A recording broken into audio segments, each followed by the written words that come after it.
잠깐 진행하기 전에 그 시계가 잘 안 보이는데, 거기 앞에 시계. 후보자님 바로 뒤에 있는 시계가 저에게 안 보여요. 이동이 가능한가요? 그렇죠. 예, 예. 아직 시작 안 했는데 누가 누르셨어요?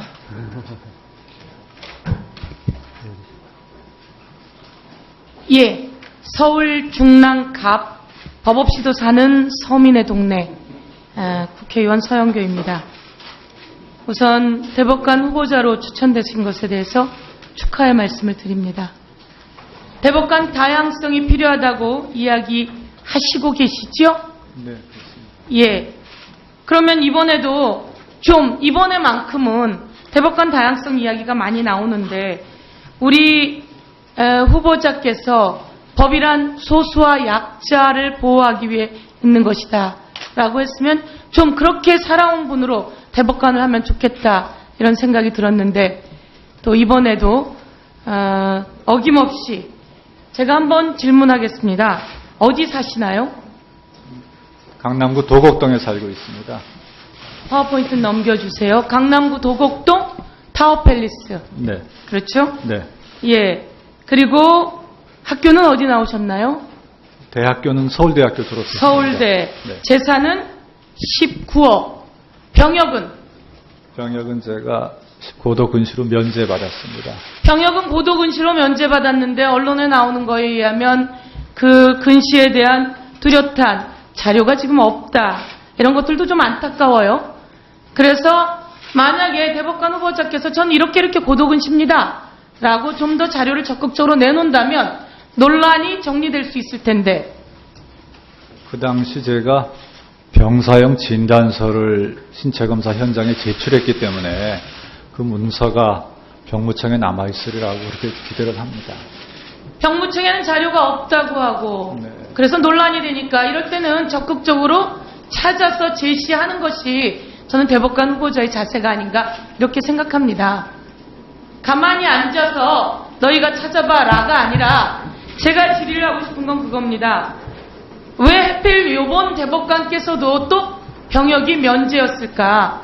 대한민국에는 이렇게 중요한 시기에 군대를 갔다 오고 나라를 위해서 충성을 다하고 몸도 바쳤던 많은 대법관 후보자가 있을 법한데도 불구하고 이것이 안타깝다라고 하는 말씀을 드립니다. 재산은 19억이세요. 그런데 우리가 또 논란이 되는 것은 그거죠. 저 화면에 보이듯이 투기자본, 특혜자본, 그리고 국민의 세금을 먹는 하마다라고 하는 맥커리에 투자를 했습니다. 그래서 그 투자 이익을 2억이나 얻으셨습니다. 왜 하필 세금 먹는 하마라고 하고 외국 투기자본을 이런 것을 했을까? 우리 대법관 후보자께서는 그러지 않았으면 좋았을 텐데 그렇지 않습니까? 예, 당시 그런 사정을 제가 전혀 모르고 주식을 취득했습니다만 결과적으로 지금 위원님 적절히 지적하신 바와 같은 의혹이 제기되는 것에 대해서 저 개인적으로 몹시 후회하고 있고 송구스럽게 생각을 합니다. 대한민국의 법관이고 대한민국의 대법관이 될 사람은 투기자본에 투자해서 수억 원의 이익을 가지고 오고 타워팰리스 사는 것에 대해서 문제 제기할 것은 아니겠으나 대한민국에 타워팰리스 사는 사람이 몇 안 되는데 우리는 소수와 약자를 보호하기 위한다면 좀 더 청렴하게 살면서 이런 하자가 없는 많은 사람들이 있을 텐데 참으로 안타깝다 이렇게 말씀드립니다. 또 한 가지 질문하겠습니다. 신라호텔인가요?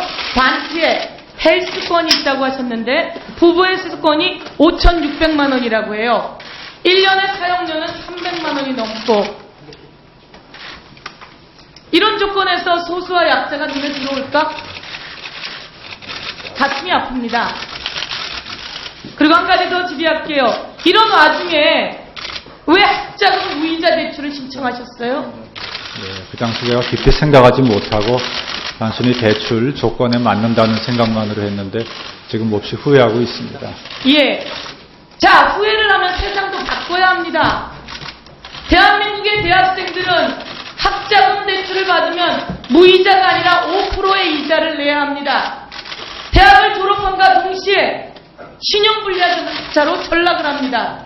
가진 사람, 높은 사람은 학자금도 무이자 대출받고 외국 투기자본에 투자를 해서 돈도 벌고, 이 세상은 이렇게 해서 공평하지 않다라고 하는 겁니다.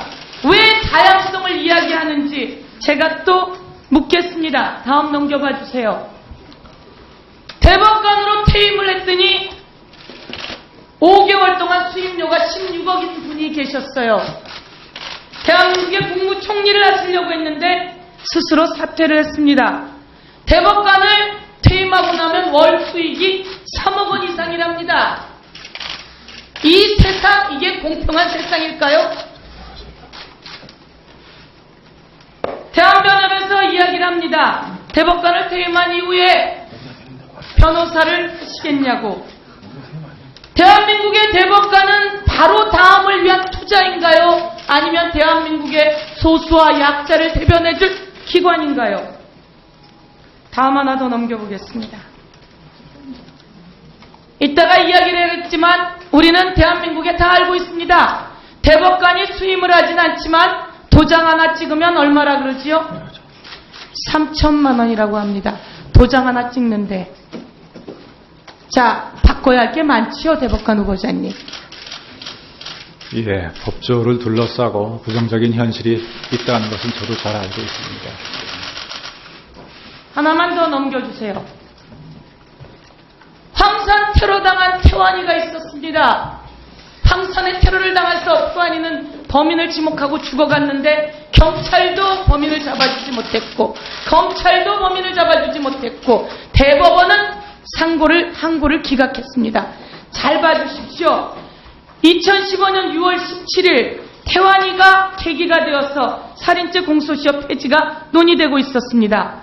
그래서 대법원에게 부탁을 했습니다. 논의가 되고 있으니까 기각하지 말아달라고. 대법원은 6월 26일 날 기각을 합니다. 태완이법은 7월 24일 날 반대 없이 통과됐습니다.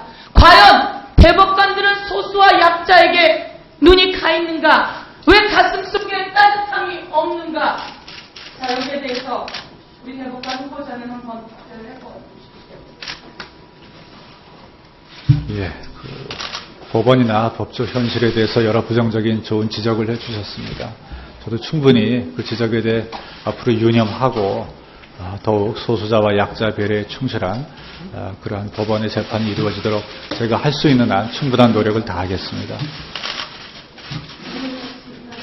네, 수고하셨습니다. 다음은 존경하는 새누리당의 경대수 의원님 질의해 주시기 바랍니다.